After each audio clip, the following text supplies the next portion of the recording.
Good afternoon बच्चों। Last class complex number के introduction देखे थे और Sunny integral power of iota और उससे रिलेटेड कुछ एग्जांपल्स देखे थे। ठीक है, आज कॉम्प्लेक्स नंबर की प्रॉपर्टीज देखते हैं। ठीक है,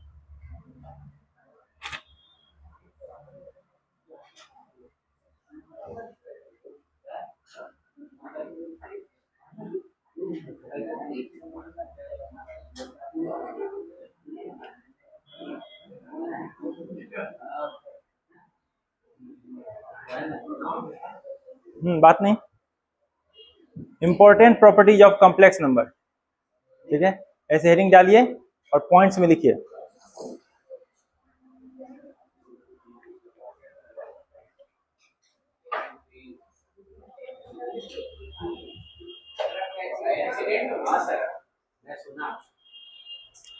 कुछ है ऐसी घटनाएं घटी, साइकिल मेरा है सो डैमेज है। ठीक है, हो जाता है ये सब चीज। हाँ हम ठीक है, हम ठीक है तभी सामने हैं।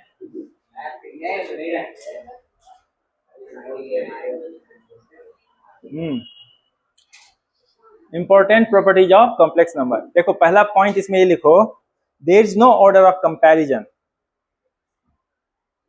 पहला पॉइंट लिखो,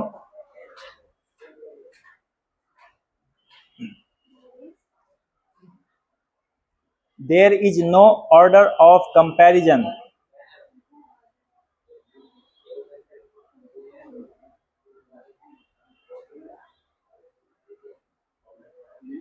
ब्रैकेट में ग्रेटर और स्मॉलर।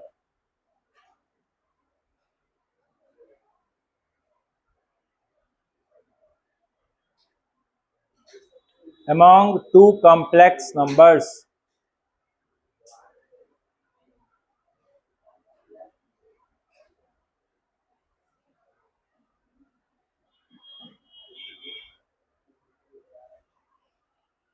ठीक है, इसमें लिखना है example 9 + 6i greater than 5 + 3i is meaningless। हम ऐसा कुछ नहीं कह सकते हैं कॉम्प्लेक्स नंबर के बारे में। दो कॉम्प्लेक्स नंबर को कंपेयर नहीं कर सकते हैं। ठीक है, इसमें इनइक्वालिटी नहीं लगती है ग्रेटर देन और स्मॉलर देन की। अगर ऐसा कुछ कहना होगा कि 9 + 6i > 5 + 3i तो ये मीनिंगलेस हुआ। ठीक है, क्योंकि पूछोगे क्योंकि ये एक्चुअली में आर्गन प्लेन के पॉइंट्स हैं और दो पॉइंट्स के बीच कोई कंपैरिजन हो सकता है? कंपैरिजन करोगे? एक जैसे याद करो, कोऑर्डिनेट प्लेन है तुम्हारे पास और हमारे पास दो पॉइंट का कोऑर्डिनेट दिया हुआ है। हम कंपेयर करेंगे कि हाँ ए पॉइंट का कोऑर्डिनेट बड़ा है, बी पॉइंट का कोऑर्डिनेट छोटा, ऐसे नहीं कहेंगे। इसलिए इस तरह का जो स्टेटमेंट कहना 9 + 6i > 5 + 3i इज मीनिंगलेस, या स्मॉलर का साइन लगा देते हैं तो भी मीनिंगलेस है। समझ गए? Point number 2,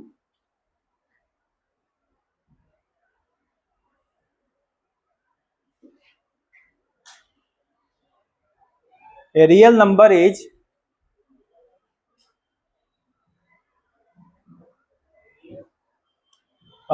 number is proper subset of complex number।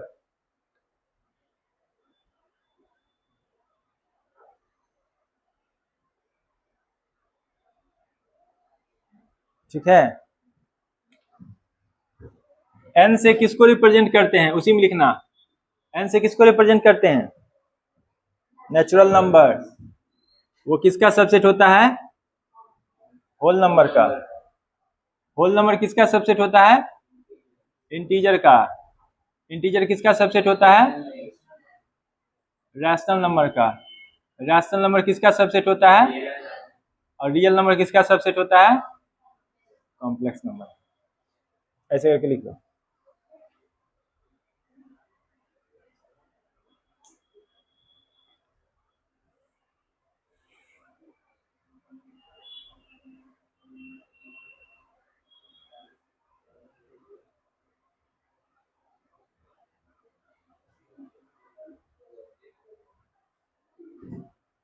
Point number 3, a complex number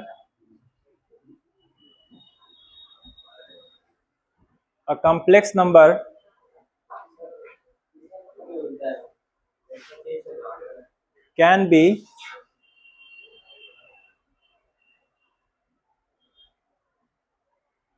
purely real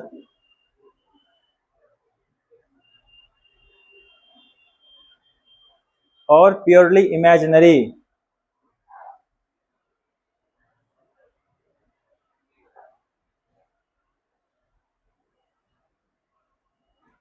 except zero.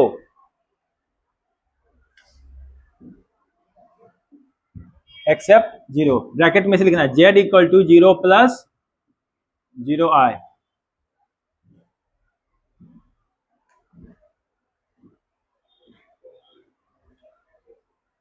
ठीक है, which is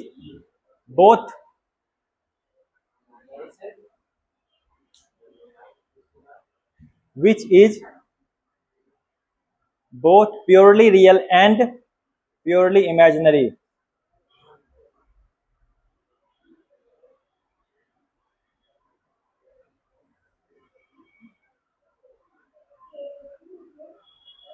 and purely imaginary. Point number 4, unlike real numbers,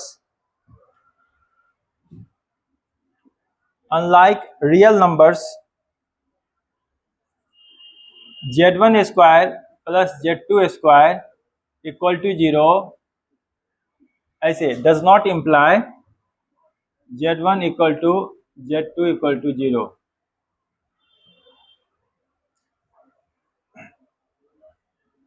Example, z1 equal to 1 plus I and z2 equal to 1 minus I।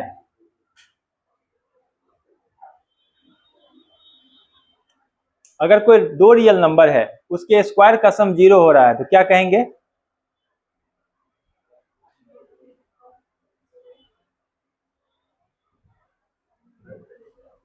दो real number के square का सम 0 हो रहा है तो उन दोनों नंबर के बारे में क्या कहेंगे? वो दोनों रियल नंबर 0 होंगे और कोई दूसरा केस नहीं बन सकता। ठीक है, लेकिन यदि हम कॉम्प्लेक्स नंबर के बारे में बात करें तो ऐसे देखो, ये आगे पढ़ाएंगे तुमको, ये कॉन्जुगेट कॉम्प्लेक्स नंबर हैं, ये ऐसे कॉम्प्लेक्स नंबर हैं जो अलग हैं। ठीक है, और इनके स्क्वायर का सम करोगे तो 0 हो जाएगा, पर ये 0 है नहीं है। और भी एग्जांपल ऐसे हो सकते हैं but one of the examples में तुम्हें ये दिया हूं। ठीक है, अगर कोई कहे कि दो कॉम्प्लेक्स नंबर के स्क्वायर का सम 0 हो रहा है तो इसका मतलब ये नहीं कि वो दोनों कॉम्प्लेक्स नंबर 0 होंगे, जबकि रियल नंबर के साथ ऐसा होना जरूरी है। रियल नंबर में दो रियल नंबर के स्क्वायर का सम यदि 0 हो रहा है तो दोनों ही 0 होंगे। ठीक, पॉइंट नंबर 5,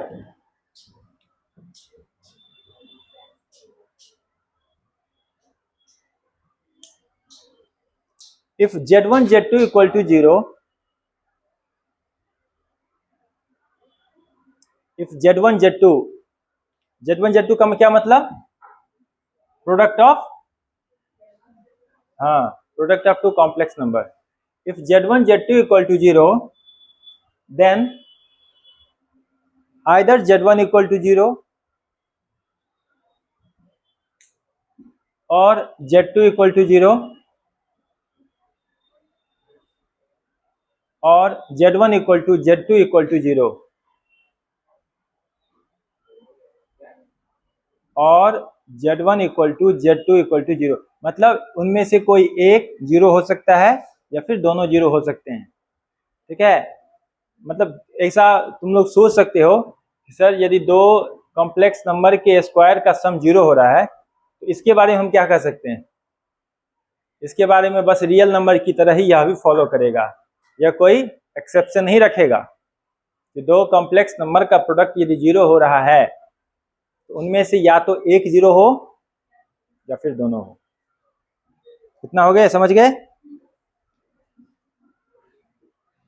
ठीक, सारे प्रॉपर्टीज बिल्कुल क्लियर हैं, कुछ ऐसा नहीं कि मुझे किसी एक पॉइंट पे एम्फेसिस करना है, नहीं ना? ठीक है, अब नेक्स्ट पॉइंट है अलजेब्राइक ऑपरेशंस।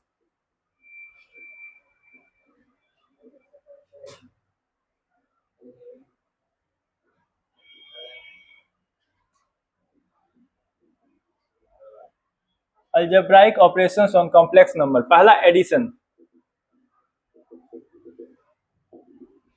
ठीक है। अब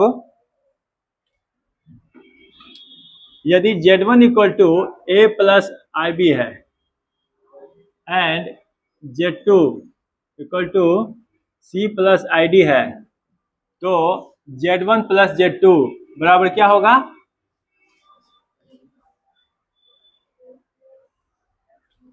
रियल को एक साथ रखेंगे और इमेजिनरी को एक साथ रखेंगे। रियल को रियल के साथ जोड़ेंगे, इमेजिनरी को इमेजिनरी के साथ, तो ये हो जाएगा A plus C plus I iota B plus D. अब एक एग्जांपल तुम लोग सॉल्व करो। Z1 equal to 7 minus 4i and Z2 equal to 3/4 plus 5/9i, then find Z1 plus Z2। चलो बताओ इसका आंसर। मैं सॉल्व नहीं किया हूं पर तुम लोग के साथ ही सॉल्व करूंगा।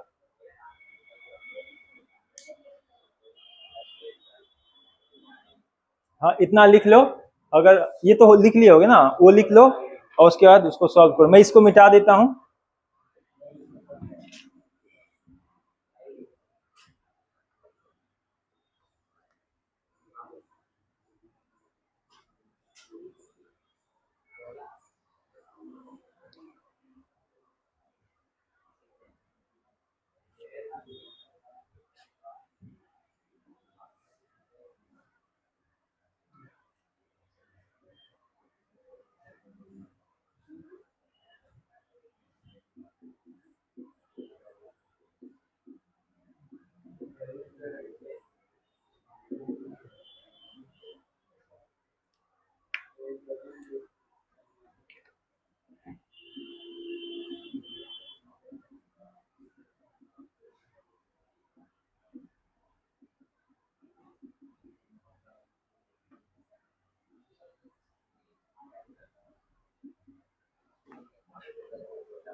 हुआ सॉल्व?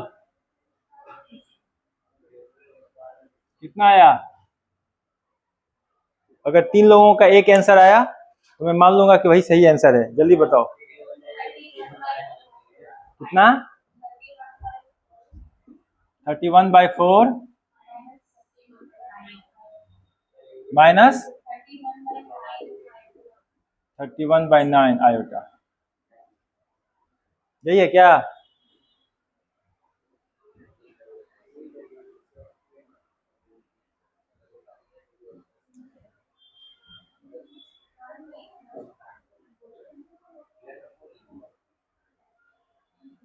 कितना आया Rishu? Expecting an answer from you. 7 चौकी 28 और 3 31 और 36 - 5 आंसर सही है।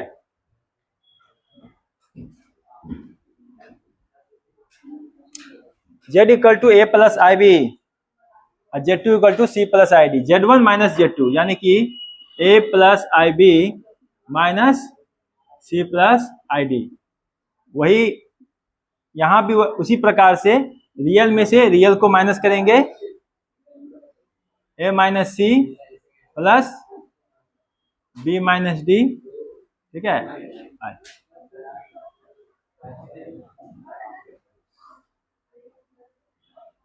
ओके, अब देखो इसमें भी एक एग्जांपल सॉल्व करो। If Z1 equal to 10 plus 7i and Z2 equal to minus 3 plus 5i, then Z1 minus Z2 equal to, Hers, I need an answer from you this time.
कितना है? 13 plus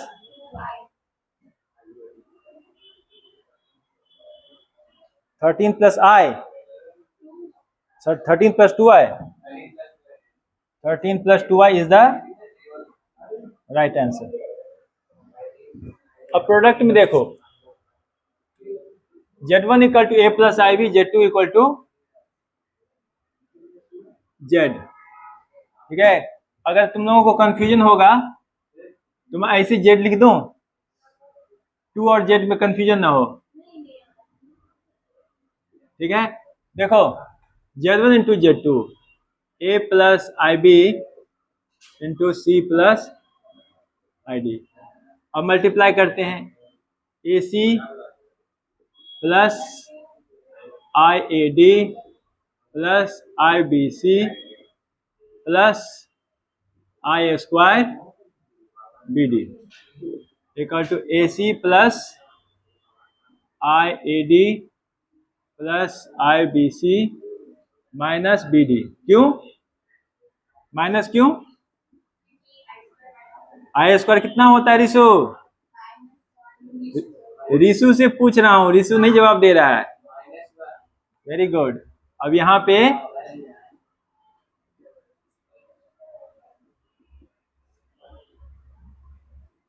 AD plus okay,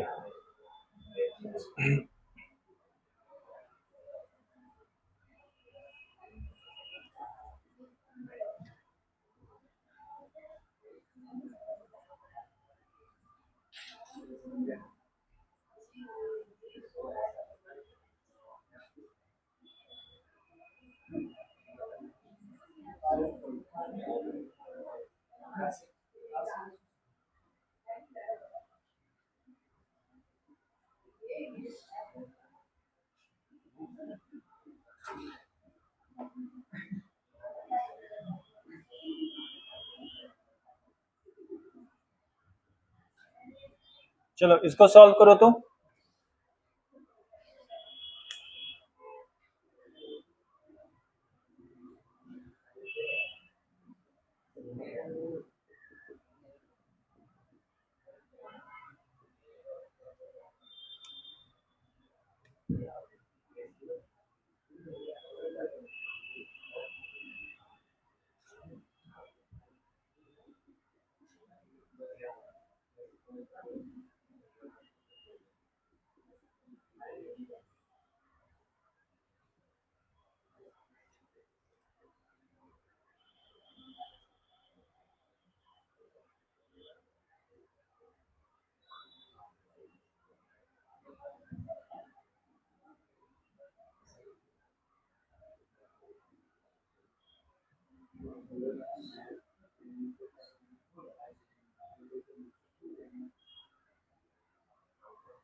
हुआ solve?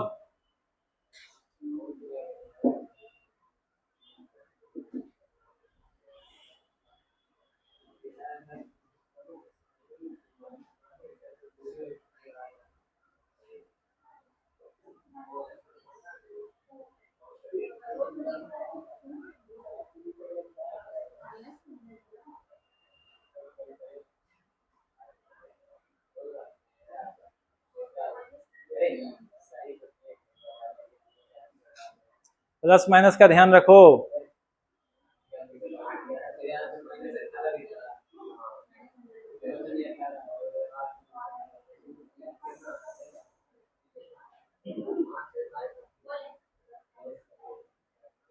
कितना? -10 222/15।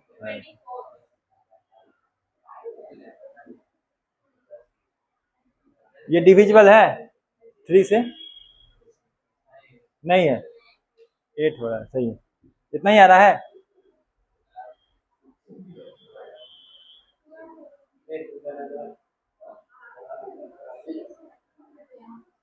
Check करो।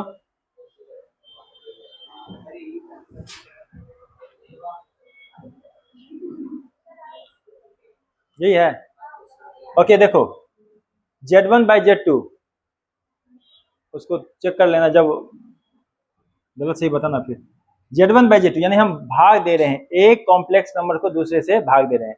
जो denominator में है वो complex form में नहीं हो सकता है, तो हम क्या करेंगे?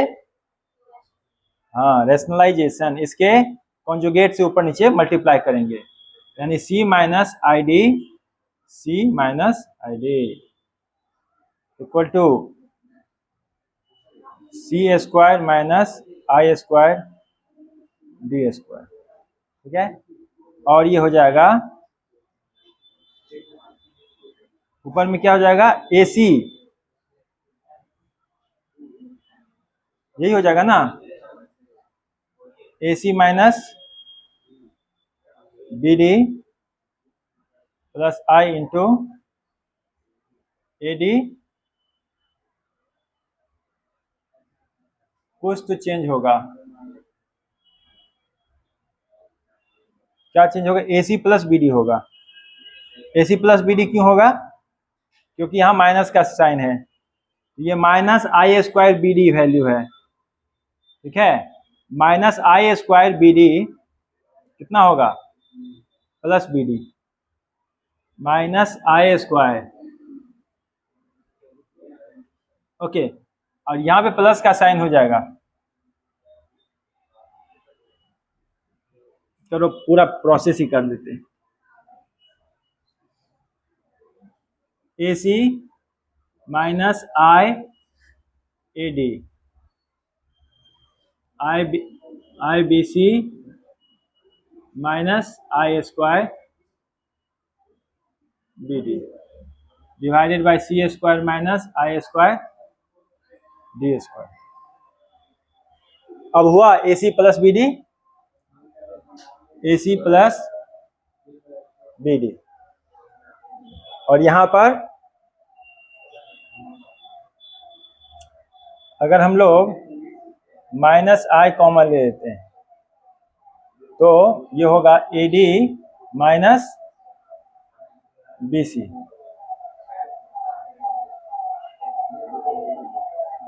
डिवाइडेड बाय सी स्क्वायर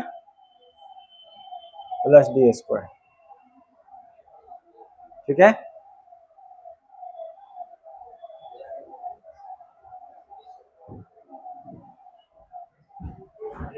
इसमें एक सिंपल एग्जांपल देता हूं। 2 plus 3i z1 equal to 2 plus 3i z2 equal to 4 plus 5i। ठीक है,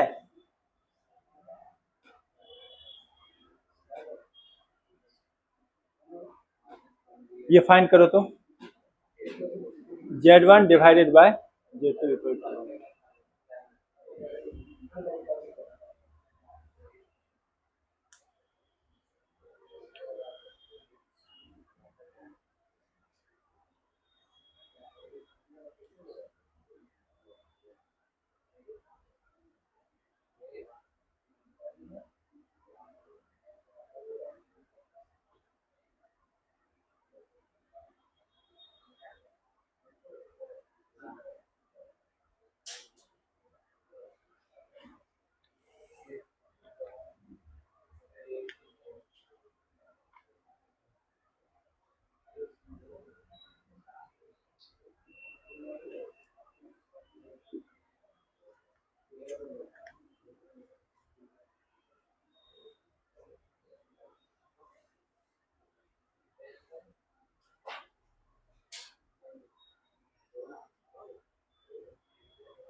कितना आया?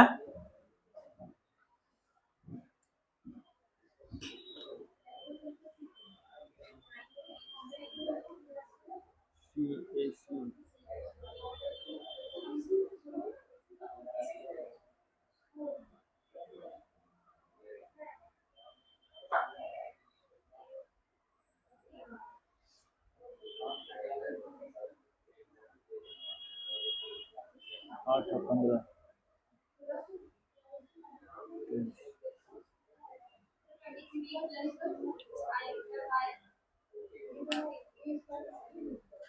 23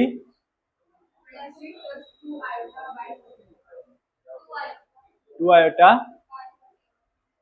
41।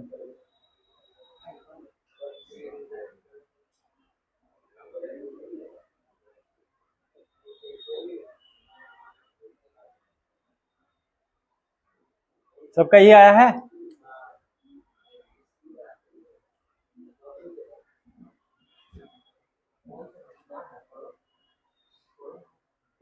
कॉन्जुगेट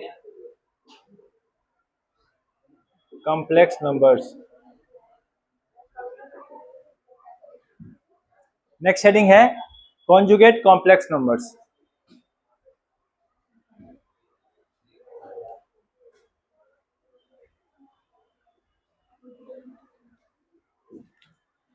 इसमें लिखो द कॉम्प्लेक्स नंबर्स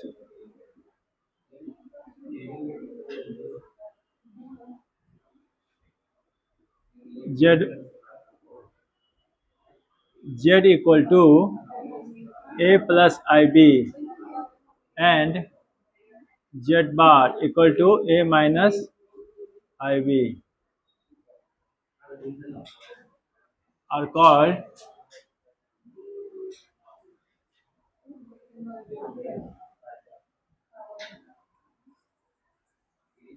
conjugate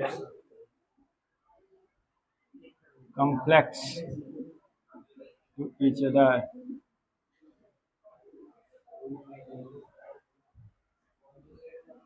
ठीक है। हाँ, इसमें कंडीशन क्या है?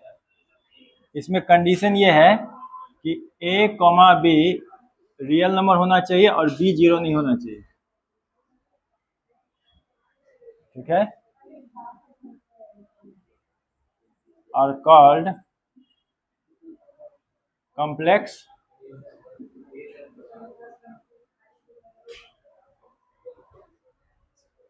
ठीक है।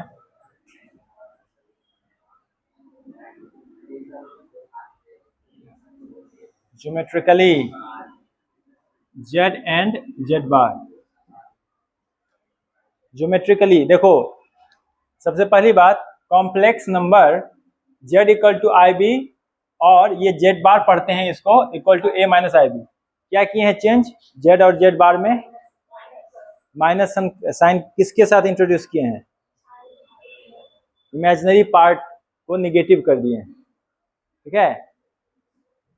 जो इमेजिनरी पार्ट b था उसकी जगह पे माइनस b कर दिए। तो यह समझो कि अगर हम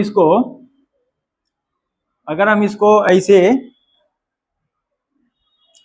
ज्योमेट्रिकली इसको रिप्रेजेंट करना चाहते हैं कोऑर्डिनेट प्लेन में। ठीक है। तो कोऑर्डिनेट प्लेन में अगर हम z को ऐसे रिप्रेजेंट करते हैं a कॉमा बी और z बार को a comma minus B represent करते हैं, तो ये दोनों क्या दर्शाएगा? ये दोनों पॉइंट कोऑर्डिनेट प्लेन में क्या दर्शाएगा? b जो x एक्सिस है उससे b यूनिट ऊपर है और माइनस b x एक्सिस से, है ना।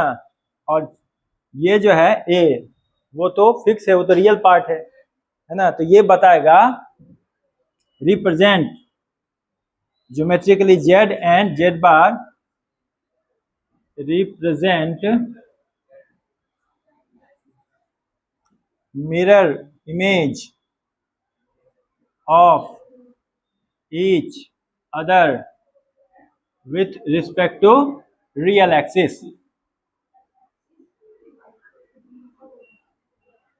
ठीक है। जैसे मान लो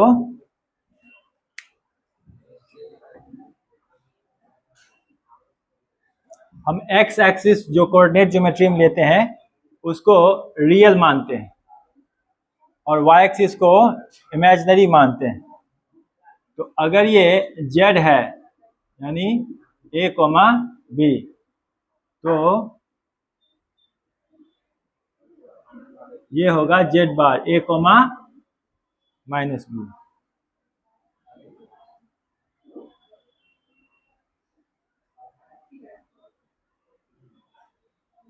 अगर ये एंगल थीटा है तो इस एंगल के बारे में क्या कहोगे? कितना होगा? हाँ माइनस थीटा, लेकिन मैग्नीट्यूड में ये थीटा के बराबर सेम होगा।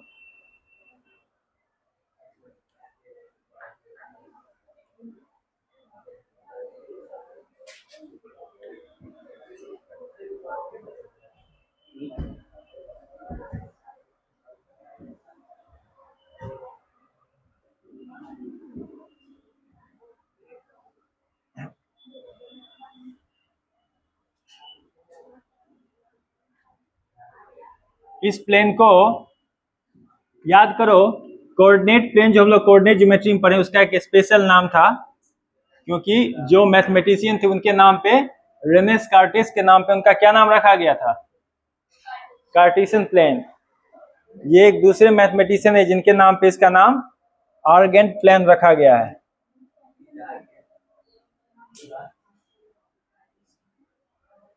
ठीक है,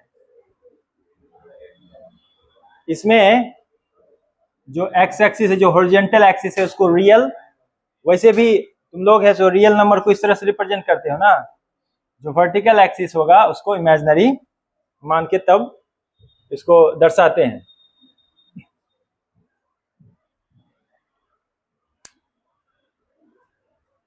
ठीक है, अब properties of conjugate number, conjugate complex number, properties of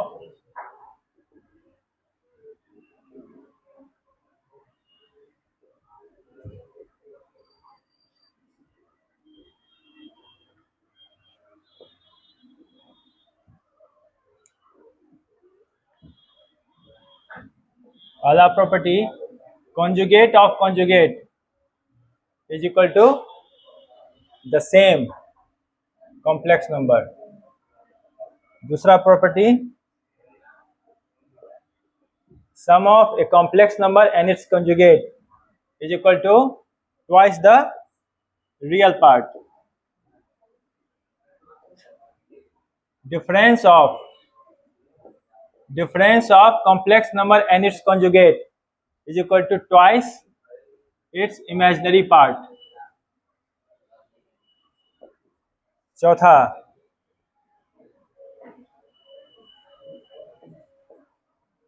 if sum of complex number and its conjugate equal to 0,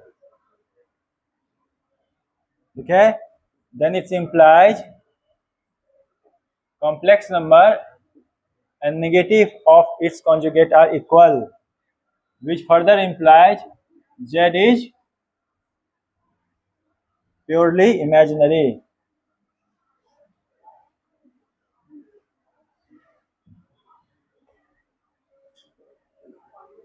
If Z minus Z bar equal to 0, which implies Z equal to Z bar, when a complex number and its conjugate are equal, then it implies Z is purely real।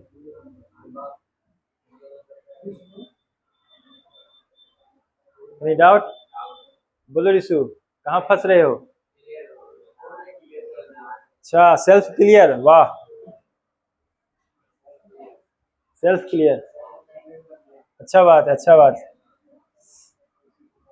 Some of two complex number and its conjugate is separately sum of conjugate of the two complex number, and in general if Z1 plus Z2 plus Z3, say it plus minus,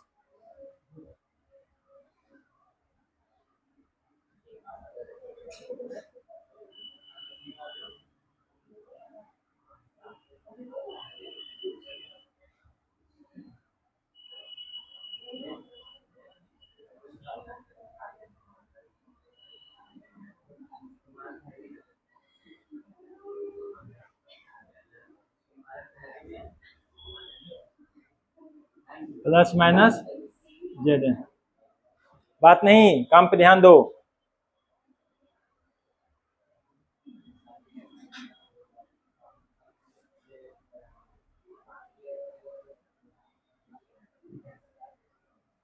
Z1 into Z2 into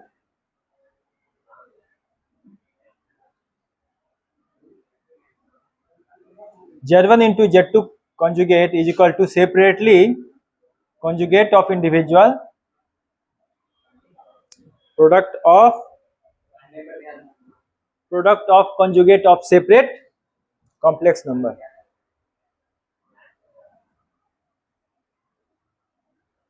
In general,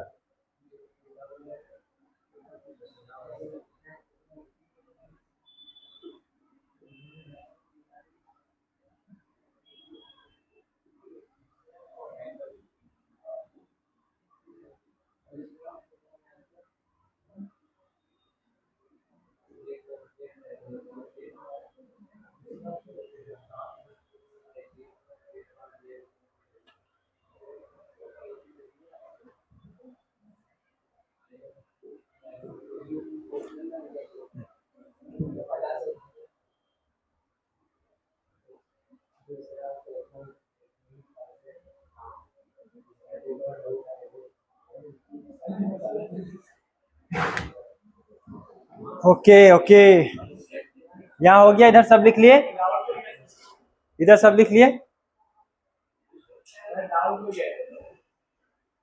कहाँ, किस, एक दो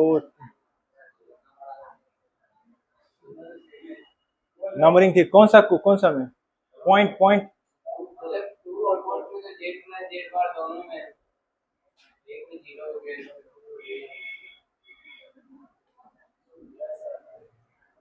अरे ये बता रहा हूँ general, ये स्पेशल केस है, इसलिए तो इफ लिखा हूं। ये कंडीशनल है।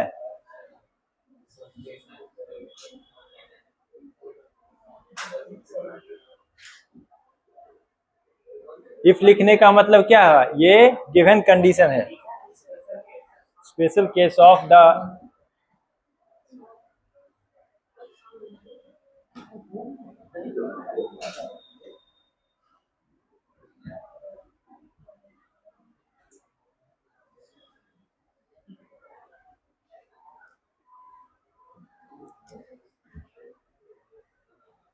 Property number 9।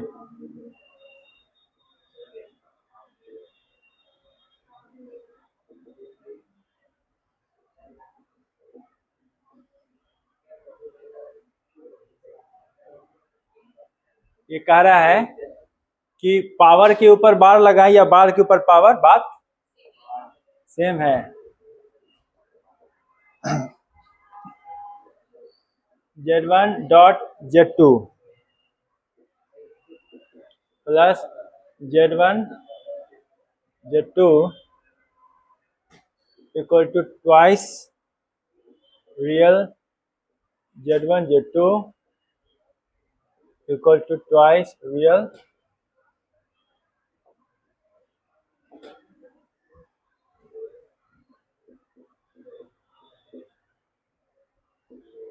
if Z equal to function of Z1 comma Z2, then Z bar equal to function of Z1 Z2।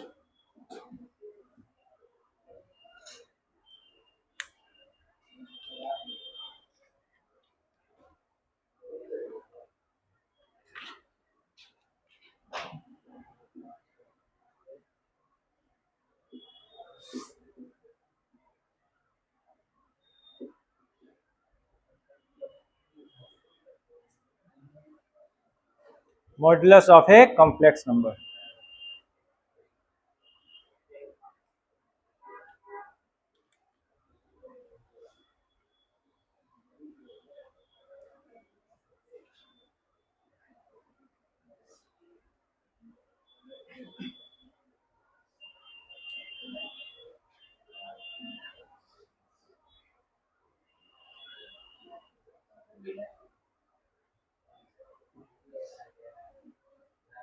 लिख लिए।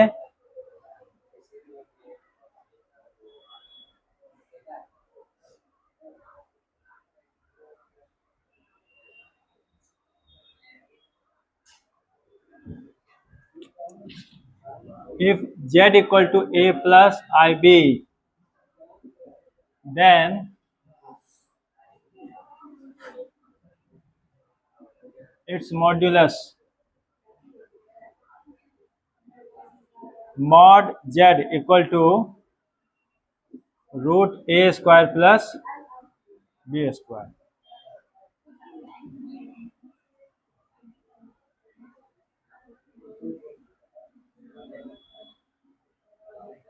Geometrically,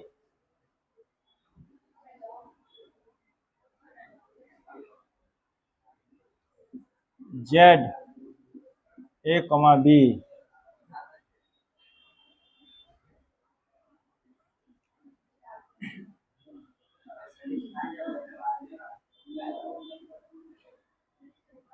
represent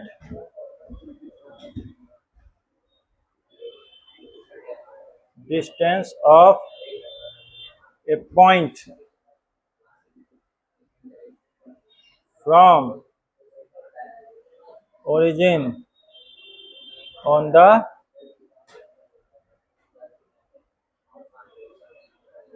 eigenplane.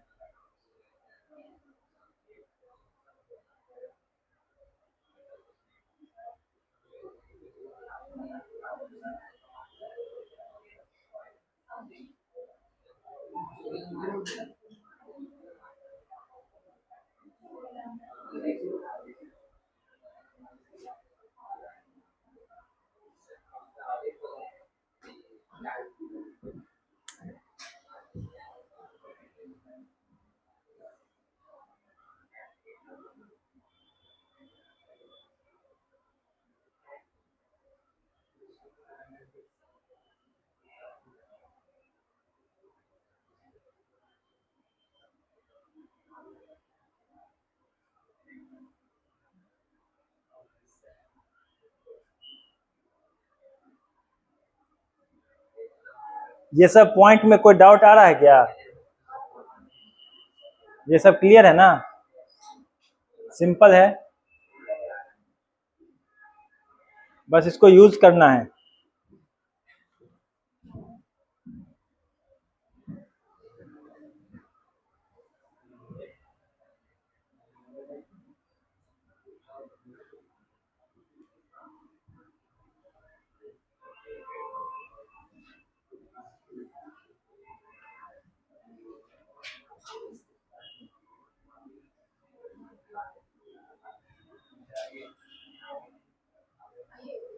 नेक्स्ट है modulus of a complex number. Modulus जो है real और imaginary part जो रहता है complex number, उसके स्क्वायर के सम का स्क्वायर रूट है. ठीक है, इसलिए इसको है सो थोड़ा सा मतलब कोऑर्डिनेट ज्योमेट्री से है ना कंपेयर करके तुमको बताते हैं कि अगर ज्योमेट्रिकली इसको दिखाना बताना हो तो मॉडुलस क्या रिप्रेजेंट करता है. जैसे आर्गन प्लेन है, ये आर्गन प्लेन में कोई पॉइंट जो है क्या दर्शाता है? आर्गन प्लेन में कोई भी पॉइंट कॉम्प्लेक्स नंबर को दर्शाता है. ये कोई भी पूछे तो याद रखना, कंफ्यूज मत हो जाना. What does a point represent in an Argand plane? Complex number. ठीक है, तो अब कोई पूछेगा कि आर्गन प्लेन में किसी पॉइंट का ओरिजिन से डिस्टेंस क्या दर्शाता है, क्योंकि modulus of a complex number. ठीक है, इस प्रकार से इसको याद रखो और समझो.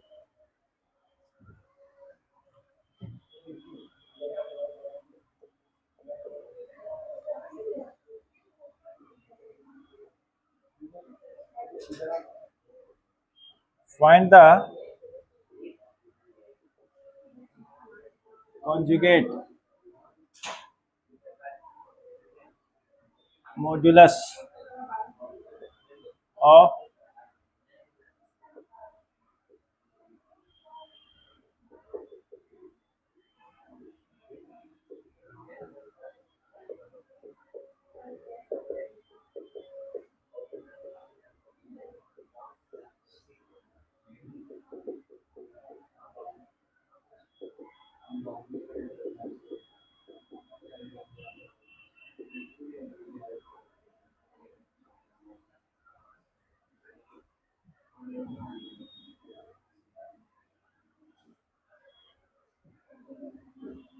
मैं एक एग्जांपल दिया हूं, इस एग्जांपल में जो तुमको कॉम्प्लेक्स नंबर दिया हूं उसका कॉन्जुगेट और उसका मॉडुलस दोनों फाइंड करो और बताओ कितना है, Z1 और Z2।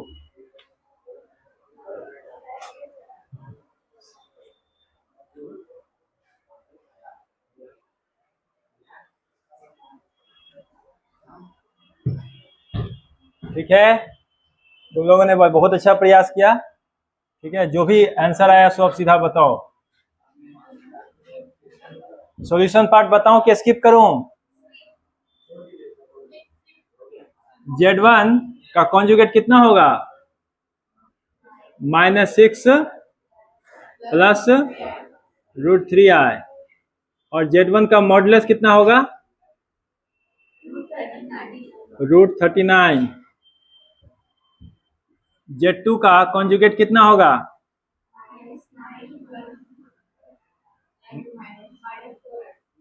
एक बोलो। -9 -40i। और Z2 का मॉडुलस 41।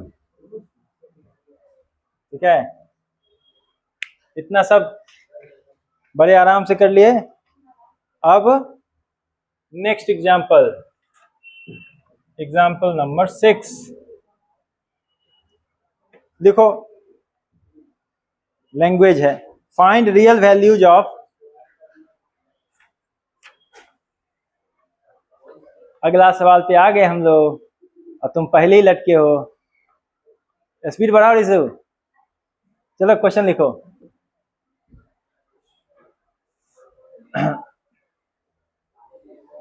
लिखो, find real values of x and y। Find real values of x and y for which the complex numbers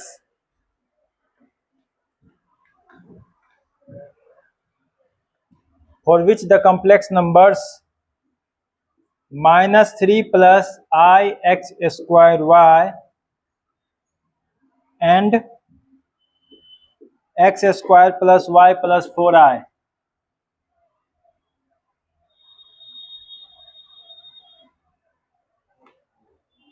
where I equal to √-1।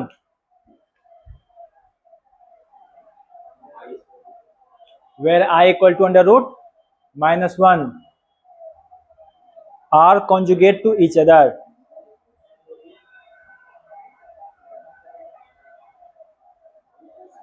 where I equal to √-1 are conjugate to each other। ये एक complex number है, ये एक complex number है। हमको x और y के वो वैल्यूज बताने हैं जिसके लिए इसका कॉन्जुगेट इसके बराबर हो। Conjugate of this complex number is equal to this,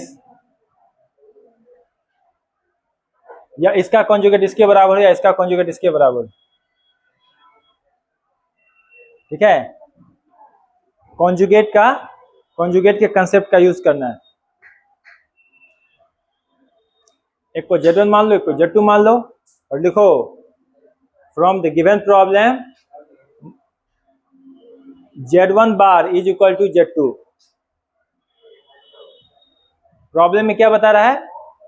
Z1 बार वह Z2 के बराबर है। चलो करो, सॉल्व करो इसको।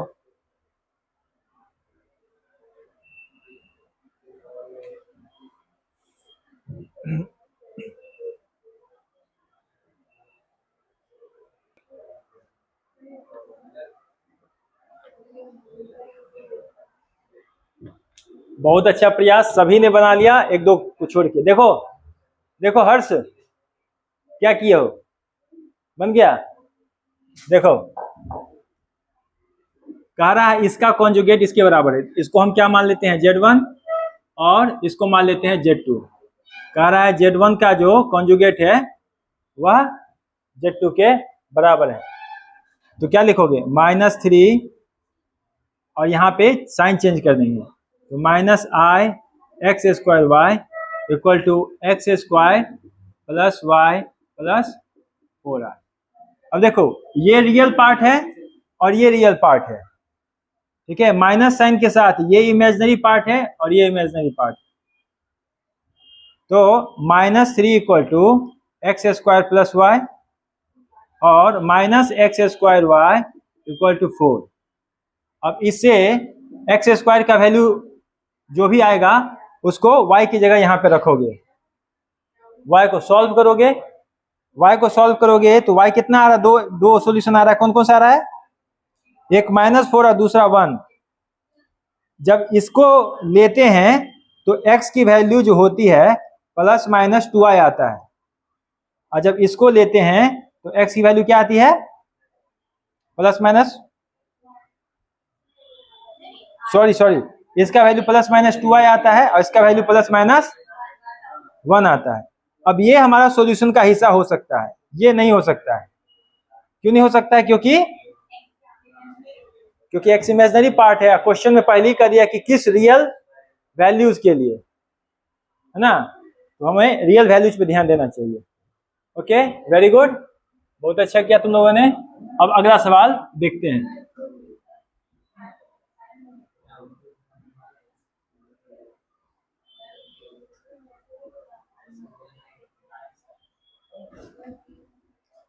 देखते हैं, रुको।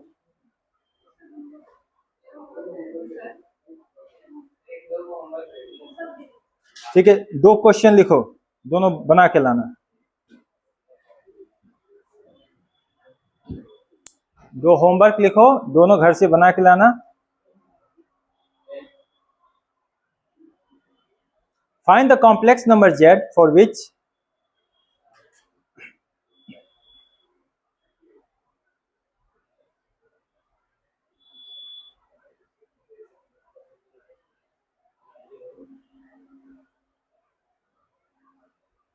find the complex number z for which mod z equal to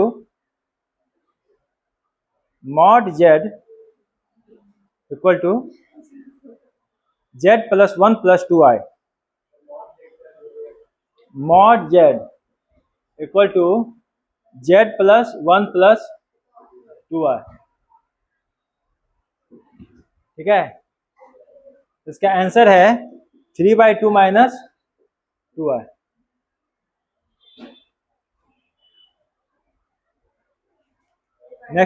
next problem, find the real values of x and y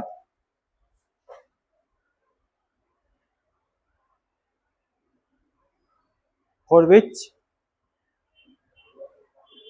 x minus iy 3 plus 5i is conjugate of -6 minus 24i। नहीं, इसका answer जो है x equal to 3, y equal to -3।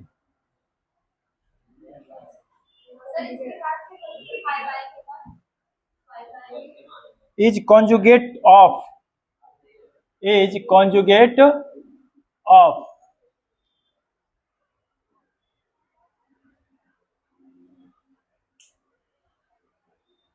ठीक है। अब 2 problem ऐसे थे जिसको मैं खुद डिस्कस करूंगा, तो वो मैं कल डिस्कस करूंगा। और उसके बाद कल जो है पोलर रिप्रेजेंटेशन समझेंगे, ठीक है। आर्गन प्लेन में पोलर रिप्रेजेंटेशन जो होगा, क्योंकि हम कोऑर्डिनेट रिप्रेजेंटेशन देखें, थोड़ा सा देखे हैं, डिटेल में कुछ भी नहीं उतना देखे हैं, पर थोड़ा सा देखें। कल पोलर रिप्रेजेंटेशन में क्या होगा कि हम लोग डिस्टेंस फ्रॉम ओरिजिन और कितना एंगल उसको आर्ग्यूमेंट कहते हैं वो समझेंगे, ठीक है, और उससे रिलेटेड कुछ अच्छे प्रॉब्लम्स करेंगे, ठीक है। तो आज इतना ही रखते हैं, दोनों प्रॉब्लम कर लाना, सबके कॉपी में मैं चेक करूंगा।